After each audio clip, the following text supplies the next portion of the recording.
किस्सा उस इंसान का है जिसका नाम था रघु। रघु गांव का सबसे नफरत करने वाला आदमी था। कभी कोई खेत में अच्छी फसल काटता, कोई नया बैल खरीदता, कोई अपने बेटे की शादी करता, रघु का खून खौल उठता। सबके नसीब अच्छे और मैं खाली हाथ। क्यों सबको खुशियां मिलती हैं, क्यों ना मैं भी वो हासिल कर लूं जो इन लोगों के पास है। उसका मन हमेशा उल्टी चीजों की ओर खिंचता था। वो चाहता था कि सारी चीजें उसके पास आए और उसे कुछ करना ना पड़े। इसलिए कभी तांत्रिकों से मंत्र पूछता, कभी चुपके से काले ताबीज बनवाता। वो अक्सर रात में छत की तरफ अंधेरे में देखकर कल्पना करता कि एक ऐसी विद्या हो जो सब कुछ दे दे, दौलत, ताकत, जिंदगी। गांव वाले उससे कतराते। अरे उससे दूर रहो, रघु कभी किसी का अच्छा नहीं सोचता है। हाँ, भगवान ना करे उसकी नजर लगे, एक काम बिगड़ जाता है। रघु से दूर रहना, उसकी नजर लग गई तो बीमार पड़ जाओगे। दोपहर का समय था। गांव के बीचों बीच से निकलने वाली पुरानी पगडंडी पर कुछ लोग आ जा रहे थे। अचानक दूर से खड़ाओं की टक टक की आवाज आने लगी। लोगों ने देखा एक बूढ़ा बाबा, दुबला पतला शरीर, आंखें गहरी और चेहरा झुर्रियों से भरा, गले में माला और हाथ में लाठी लिए जा रहा था। वो बीच सड़क पर खड़ा होकर ऊंची आवाज में बोलने लगा। सुन लो रे गांव वालों, काला जादू खेल मत समझना, और मृत विद्या वो तो मौत से भी गहरी खाई है। जिसने इसे साधा या तो अमर हुआ या काल मौत मरा। ये विद्या किसी का उपकार नहीं करती, बस बलिदान मांगती है। लोग ठहर कर 2 पल उसे देखते, फिर हंसते हुए आगे बढ़ जाते।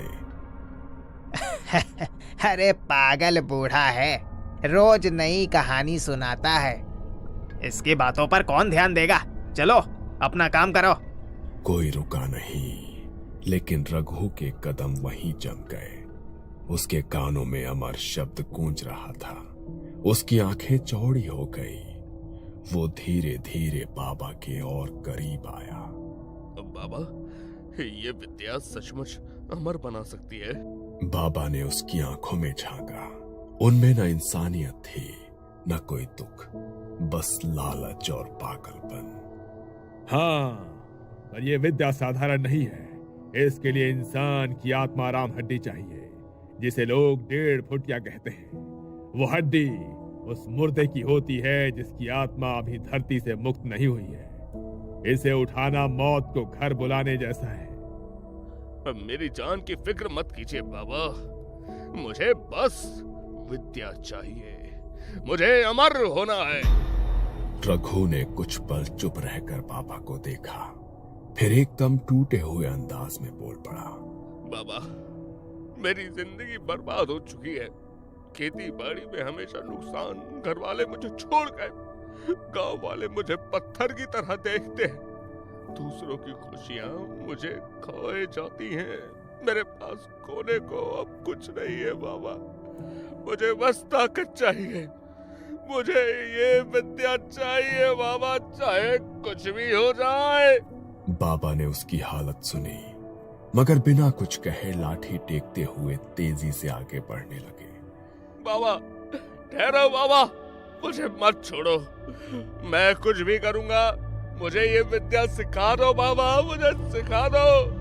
बाबा और तेज चलने लगे। एक पल रघु की आंखें हटती हैं तो बाबा गायब। कहाँ गया वो? अभी तो यही था। उस रात रघु ने गांव-गांव ढूंढा, नदी के किनारे, जंगल के पास, यहाँ तक कि पुराने शमशान में भी। कई रातों तक पीछा करने के बाद आखिरकार उसने बाबा को देखा। जंगल के उस पार एक पुरानी झोपड़ी में बाबा ने उसे देखा और गहरी सांस छोड़ी। तो तू आ ही गया। मुझे लगा ही था कि तेरे लालच का भूत तुझे यहाँ तक खींच लाएगा। अच्छा, अगर इतनी जिद है तो सुन, पहले वो हड्डी ला, आत्माराम हड्डी, 1.5 फुटिया। उसके बिना मैं आगे कुछ नहीं सिखाऊंगा। रघु की आंखों में पागलपन चमक उठा। ठीक है बाबा, चाहे जान चली जाए मैं वो हड्डी लेकर आऊंगा। रघु कई दिनों से एक ही सोच में डूबा हुआ था। 1.5 फुटिया हड्डी। बाबा ने समझाया था कि यही मृत विद्या की पहली सीढ़ी है, पर यह हड्डी आसानी से हाथ नहीं आती। एक रात गांव में एक बूढ़े आदमी की मौत हुई। लोग अर्थी लेकर शमशान की तरफ जा रहे थे। रघु भी भीड़ से थोड़ी दूरी बनाकर उनके पीछे चलने लगा। शमशान के पास जाने का साहस पहले कभी उसमें नहीं हुआ था, पर आज उसके अंदर लालच ने डर को दबा दिया था। वो दूर अंधेरे पेड़ों की परछाई में छुप गया। शमशान की हवा भारी थी। धुआं, राख, जलते लकड़ी की चिटचिटाहट और बीच बीच में रोने धोने की आवाजें। रघु पत्थर के पीछे दुबककर सांस रोके बैठा रहा, जब तक कि चिता पूरी तरह से जल नहीं गई और गांव वाले धीरे धीरे वापस न चले गए। अब वहां बस राख का ढेर था और कुछ अधजली हड्डियां बाहर बिखरी थी। रघु ने इधर उधर देखा, फिर धीरे धीरे आगे बढ़ा। उसका पैर राख पर पड़ा तो सुलगती लकड़ी से धुआं निकला। वो घुटनों के बल बैठ गया और दोनों हाथों से राख खोदने लगा। हर हड्डी को उठाकर देखता, पर उसे समझ ही नहीं आ रहा था कि कौन सी वो आत्माराम हड्डी है। कौन सी है वो? बाबा ने कहा था बैठने जैसा आकार, पर यहाँ सब एक जैसा लग रहा है। उसी वक्त अचानक पीछे से टॉर्च की तेज रोशनी पड़ी। कौन है वहाँ? रघु का दिल धड़क उठा, चेहरा ढक लिया, पर चौकीदार की टॉर्च अब सीधे उसकी पीठ पर थी। रात के सन्नाटे में कौन मुर्दों की खाद खोद रहा है? रघु को लगा कि अभी पकड़ा जाएगा। वो झटपट भागा, अंधेरे में पेड़ों के बीच से निकल गया। चौकीदार पीछे पीछे दौड़ा, पर अंधेरे और झाड़ियों ने उसे बचा लिया। रघु हाफता हुआ गांव के बाहर जाकर रुका। उसकी आंखों में डर से ज्यादा गुस्सा था। ये हड्डी मुझे लेनी ही है, चाहे कुछ भी हो जाए। अगली बार भी वही हाल। गांव में फिर एक मौत हुई। दिन में ही छुप जाऊंगा, सबके जाने के बाद आसानी से उठा लूंगा मैं इसे। वो सबके साथ शमशान गया। लोग चिता सजाने में लगे थे और रघु भी रोता धोता उनके बीच खड़ा रहा, जैसे मृतक का कोई दूर का रिश्तेदार हो। धीरे धीरे लोग शव जलाने लगे। रघु धीरे धीरे किनारे सरकता गया। धुएं और मंत्रोच्चार में कोई उसकी ओर ध्यान नहीं दे रहा था। जब अंतिम संस्कार खत्म हुआ और धीरे धीरे लोग लौटने लगे, तब तक रघु वहीं दुबका रहा। रात गहराई और शमशान बिल्कुल सुनसान हो गया। उसने धीरे से बाहर झांका। बस राख और आधी जली लकड़ियों का ढेर। वो फिर से घुटनों के बल बैठा और राख कुरेदने लगा, पर इस बार भी हड्डियां उसे कुछ समझ नहीं आ रही थी। कभी कोई लंबी टांग की हड्डी हाथ लगती, कभी आधा जला जबड़ा। वो सब उलट पलट कर देखता रहा। अचानक पीछे से खांसने की आवाज आई। रघु का खून जम गया। उसने पलट कर देखा, चौकीदार भेड़ा पहुंचा था। कौन है? अभी फिर कोई घूम रहा है क्या? रघु ने फिर भागने की कोशिश की, पर इस बार चौकीदार ने उसे साफ साफ देख लिया। अरे ये तो रघु है।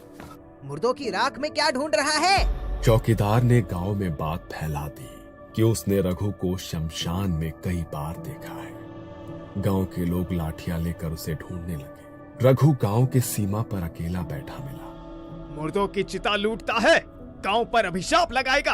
मारो साले को। भीड़ ने रघु को पकड़कर घसीटा, लाठियों और पैरों से पीटा। उसके मुंह से खून निकला। आखिरकार गांव के बुजुर्गों और पंचायत ने फैसला सुनाया। अब तू गांव में नहीं रहेगा, निकल जा यहाँ से। रघु की आंखों में गुस्सा और सबके लिए क्रूरता थी, पर पागलपन और लालच और भी गहरा था। उसने दांत भींच लिए। विद्या मुझे ही चाहिए, चाहे ये लोग कुछ भी करें। गांव से निकाल दिए जाने के बाद रघु कई दिनों तक इधर उधर भटकता रहा। रात को भूखा सोता, दिन में इधर उधर घूमता, पर उसके दिमाग में सिर्फ एक ही चीज गूंजती रही, मृत विद्या, 1.5 फुटिया, अमरता। उसका शरीर कमजोर होता जा रहा था, पर आंखों में पागलपन और बढ़ गया था। फिर एक शाम उसे खबर मिली कि गांव में फिर किसी की मौत हुई है। ये खबर सुनते ही उसका दिल तेजी से धड़कने लगा। यही मौका है, अब की बार मैं हार नहीं मानूंगा। किसी भी हालत में वो हड्डी मेरी होगी। आधी रात चांद की हल्की रोशनी में शमशान चमक रहा था। चारों तरफ सन्नाटा और राख की गंध थी। कभी कभी उल्लू की आवाज गूंज उठती। रघु दबे पांव शमशान में दाखिल हुआ, पर तभी उसे एहसास हुआ कि चौकीदार शेर बहादुर भी वहीं चक्कर लगा रहा है। रघु ने एक बड़ा लकड़ी का टुकड़ा उठाया और झाड़ियों में छुप गया। जैसे ही शेर बहादुर पास से गुजरा, रघु ने पीछे से जोरदार वार किया और वो जमीन पर गिर पड़ा। आज कोई मुझे नहीं रोकेगा। अब मैं अपना हक ले ही लूंगा। वो राख की ढेर की तरफ बढ़ा। राख कुरेदते हुए उसके हाथ कांप रहे थे। कभी अधजली पसलियां हाथ लगती, कभी राख में दबी हुई हड्डियां, पर उसका मन सिर्फ उसी 1.5 फुटिया हड्डी पर अटका हुआ था। घंटों बीत गए, उसके नाखून टूटने लगे, उंगलियां खून से भीग गई। पर तब अचानक उसकी उंगलियों को कुछ अजीब सा स्पर्श हुआ। वो चीज ठंडी थी और बाकी हड्डियों से अलग। जब उसने राख हटाई तो सामने एक ऐसी हड्डी थी जो बाकियों से बिल्कुल जुदा थी। वो सचमुच बैठी हुई इंसान जैसी आकृति में थी, मानो राख के बीच कोई अधजला इंसान घुटनों को समेटे बैठा हो। रघु की सांस थम गई, उसकी आंखें चौड़ी हो गई। यही है 1.5 फुटिया आत्माराम हड्डी। उसका शरीर डर से कांप रहा था, पर लालच ने उसके हाथों को मजबूर कर दिया। उसने हड्डी दोनों हाथों से उठाई। जैसे ही उसने हड्डी उठाई, राख के ढेर से ठंडी हवा का झोंका उठा। आसमान में बादल छा गए, चांद की रोशनी बुझ गई। रघु हड्डी सीने से चिपकाकर पागलों की तरह हंसने लगा। मिल गई, अब मैं अमर हो जाऊंगा।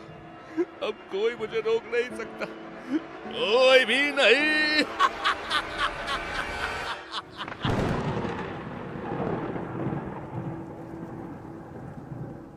वो हड्डी कपड़े में लपेटकर अपने झोले में डालकर भागा।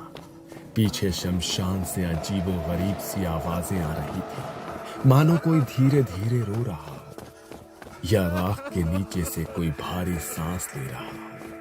पर रघु अब सिर्फ अपने सपनों में खो गया था। उसे लग रहा था कि वो अब साधारण इंसान नहीं रहा, वो अपने आप को अमर और ताकतवर देखने लगा था। अगली शाम रघु बाबा के ठिकाने पर पहुंचा।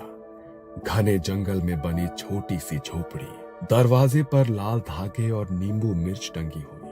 अंदर धूप बत्ती और जड़ी बूटियों की गंध फैली हुई थी। बाबा चुपचाप मंत्र पढ़ रहे थे।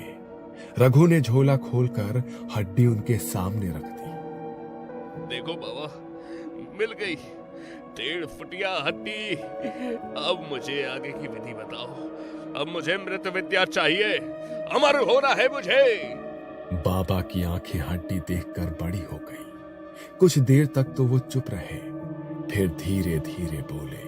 तूने हड्डी पा तो ली है, पर ये तेरे लिए वरदान नहीं, अभिशाप भी बन सकती है। अब असली परीक्षा शुरू होगी और यहाँ से पीछे मुड़ने का कोई रास्ता नहीं। रघु की आंखों में डर से ज्यादा पागलपन था। मुझे फर्क नहीं पड़ता बाबा, जो भी करना पड़े मैं करूंगा, बस मुझे अमर बना दो। रघु जब बाबा के पास आत्माराम हड्डी लेकर पहुंचा तो बाबा ने पहली नजर में ही उसकी आंखों में देखा।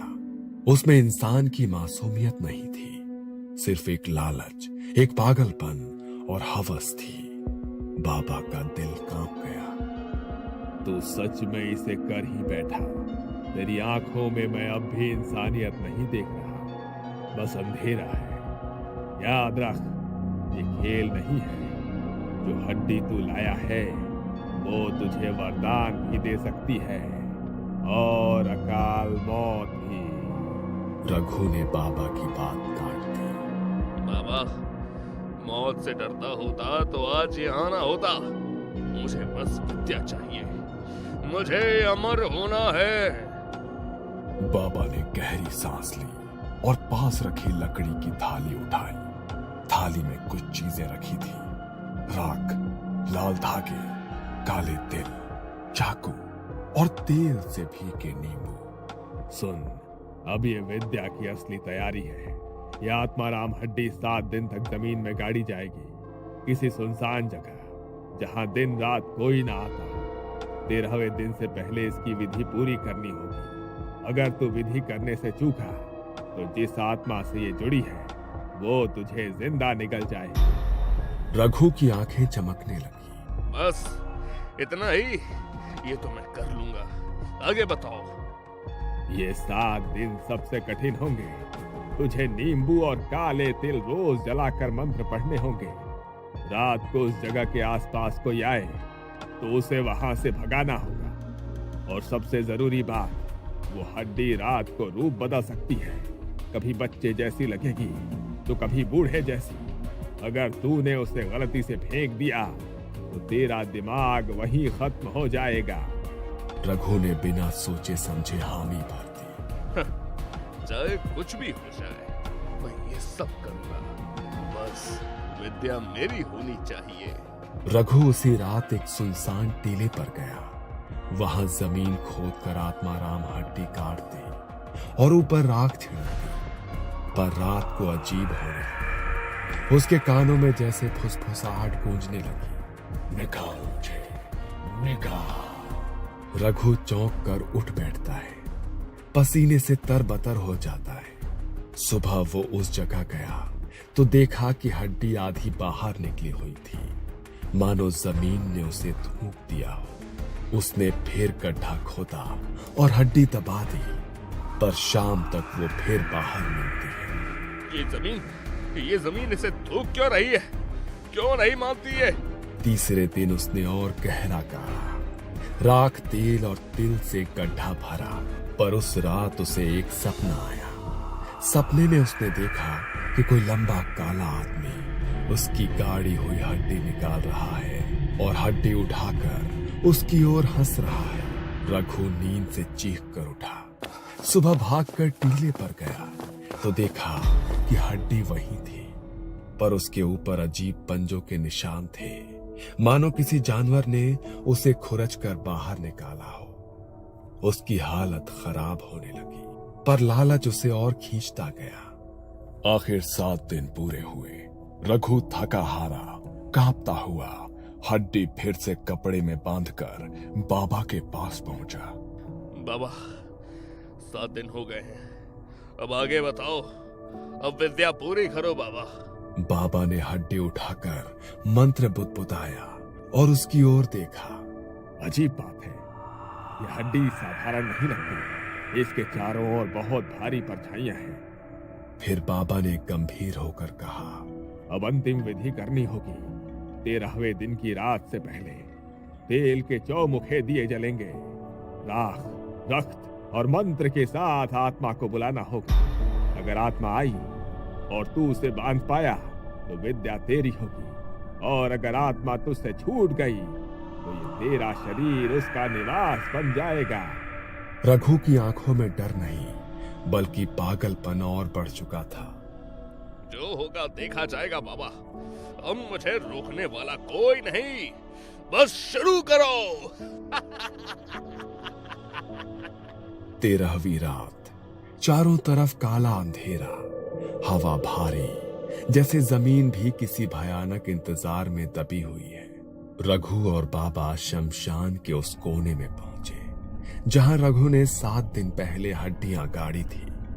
वहां चारों तरफ राख फैली थी और चिता की जली हुई लकड़ियों से धुएं की हल्की गंध आ रही थी। बाबा ने चारों तरफ काला धागा बांधा और बीच में गोलाकार घेरा बनाया। फिर घी से एक दिया जलाया और हड्डियों को उस घेरे के बीच रखा। आज की रात आखिरी है रघु, याद रख, इस घड़ी जरा भी डर गया तो ये आत्मा तुझे चीर कर रख देगी। रघु की आंखों में अजीब चमक थी, पर उसके होंठ कांप रहे थे। उसने अपने मन में बस यही सोचा, बस आज की रात, कल से मैं अमर हो जाऊंगा। बाबा ने विधि शुरू की। उसने लाल रंग का चूर्ण राख पर छिड़का और काले तिल, कांच के टुकड़े और नींबू उस घेरे में रखे। फिर धीरे धीरे मंत्रोच्चार शुरू किया। पहले सब कुछ शांत था, फिर हवा अचानक तेज हो गई। पेड़ों की डालियां कर कर की आवाज करने लगी। रघु का दिल तेज धड़क रहा था। कुछ ही देर में राख हिलने लगी, हड्डियां धीरे धीरे कांपने लगी। बाबा, ये हड्डियां हिल रही हैं बाबा। चुप रह, मंत्र बोलता रहे, यही असली घड़ी है। लेकिन रघु की आंखें फैल गई। हड्डियों से धुआं निकल रहा था और धीरे धीरे उस धुएं से एक परछाई बन रही थी। वो परछाई लंबी और भयानक सी थी। उसकी सांस से जैसे राख उड़ रही थी। रघु का गला सूख गया। उसने बाबा की तरफ देखा, पर बाबा आंखें बंद कर मंत्र पढ़ रहा था। मंत्र मत रोक, वरना ये तुझ पर हावी हो जाएगी। रघु की नजर परछाई से मिली। उसकी रीढ़ की हड्डी तक ठंड दौड़ गई। वो परछाई सीधे उसकी ओर बढ़ने लगी। रघु बुरी तरह कांपने लगा। उसके होठों से मंत्र टूटने लगे। बाबा, ये मेरे पास आ रही है। बाबा, बाबा। डर मत, बोलता रहे, नहीं तो तेरा अंत यही है। लेकिन रघु के दिल में जो लालच था, अब डर ने उसे पूरी तरह कुचल दिया था। उसकी जुबान लड़खड़ा गई और मंत्र अधूरा रह गया। अचानक तेज चीख के साथ वो भयानक परछाई रघु पर टूट गई। उसकी चीख ने उस पहाड़ी की शांति को हिला दिया। नहीं, मुझे अमर होना है। अगले ही पल उसकी चीख अंधेरे में गुम हो गई। बाबा ने आंखें खोली, पर अब वहां रघु की जगह बस राख और टूटी हड्डियां पड़ी थी। अचानक हवा थम गई। मृत सन्नाटे में सिर्फ दिए की लौ कांप रही थी और धीरे धीरे वो काली परछाई वापस उसी हड्डी में समा गई। बाबा अवाक रह गए। उसकी आंखों में डर था, चारों तरफ सन्नाटा। रघु अब राख के ढेर में पड़ा था। उसका चेहरा काला, आंखें खुली हुई और शरीर ऐसा लग रहा था मानो अंदर से खाली हो गया हो। बाबा धीरे धीरे आगे बढ़े। उनकी सांसें भी भारी हो चुकी थी। उन्होंने रघु का शव देखा और चौंक पड़े। ये कैसे हो गया? आत्मा कभी इस तरह कब्र से निकलकर साधक को खत्म नहीं करती। कुछ तो गड़बड़ है। बाबा की नजर उस हड्डी पर पड़ी जो अभी भी घेरे में रखी थी। वो कांपते हाथों से उसके पास गए।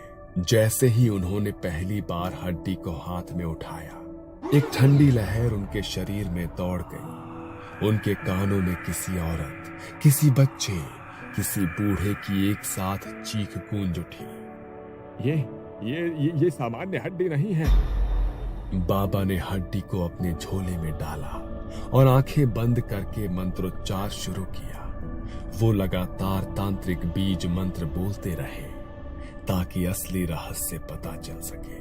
धीरे धीरे उनके सामने दृश्य खुलने लगा। उन्होंने देखा वो इंसान जिसकी ये हड्डी थी, उसके ऊपर पहले ही किसी ने काला जादू किया हुआ था और उसी काली आत्मा ने उस इंसान की जान ली। उसकी आत्मा पर कई और आत्माओं ने कब्जा कर लिया और उसी कब्जे ने उसे अंदर से खा लिया था। इसलिए उसकी आत्मा इतनी शक्तिशाली हो चुकी थी कि वो कभी किसी साधक के वश में नहीं आएगी।